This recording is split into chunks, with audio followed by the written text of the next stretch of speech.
Revision याचिका मेरे द्वारा फाइल किया गया था honourable ADJ oblique MP MLA जज साहब के यहाँ,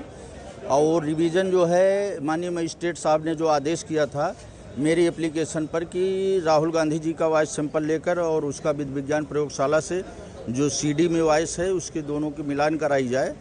तो उसी के खिलाफ मैंने रिवीजन फाइल किया था। आज ऑनरेबल रिविजनल कोर्ट ने एडीजे जज साहब ने भी वो रिवीजन रिजेक्ट किया है और फाइल जो है पुनः जो है मजिस्ट्रेट साहब के सामने भेजने का आदेश दिया है। तो चूँकि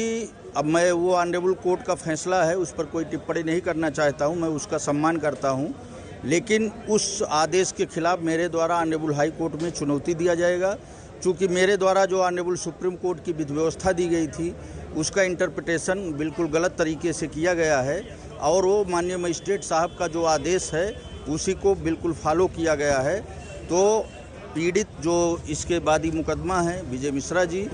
और मेरे द्वारा उसका जो है पेरूजल करने के बाद पूरे आर्डर का अवलोकन करने के बाद मैं उसको ऑनरेबल हाई कोर्ट में चुनौती दूंगा। मुकदमे का अभी कोई असर इसलिए नहीं पड़ेगा कि मैं इस आशय का एप्लीकेशन दूंगा और टाइम लूँगा कि मैं इस आदेश के खिलाफ ऑनरेबल हाई कोर्ट जाना चाहता हूं। तो ये हर व्यक्ति का कॉन्स्टिट्यूशनल अधिकार है कि वो अगली अदालत में अपनी बात रख सकता है, तो इसलिए इस पर कोई प्रभाव नहीं पड़ेगा और हम टाइम लेकर के ऑनरेबल मजिस्ट्रेट साहब के यहाँ से मैं उसको ऑनरेबल हाई कोर्ट में चुनौती दूंगा।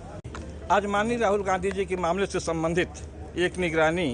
एमपी एमएलए कोर्ट संख्या 5 के यहाँ विचाराधीन था, जिसमें अभी न्यायालय ने आदेश किया और परिवादी विजय मिश्रा की तरफ से प्रस्तुत की गई निगरानी को निरस्त किया गया। निगरानी इस आधार की दायर की गई थी, अधीनस्थ न्यायालय में दायर की गई थी कि पत्रावली पर संलग्न सीडी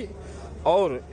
की वॉइस सैंपल को लेकर के माननीय राहुल गांधी की वॉइस सैंपल को लेकर के दोनों को मिलान करके प्रयोगशाला में भेजा जाए, उसकी रिपोर्ट न्यायालय को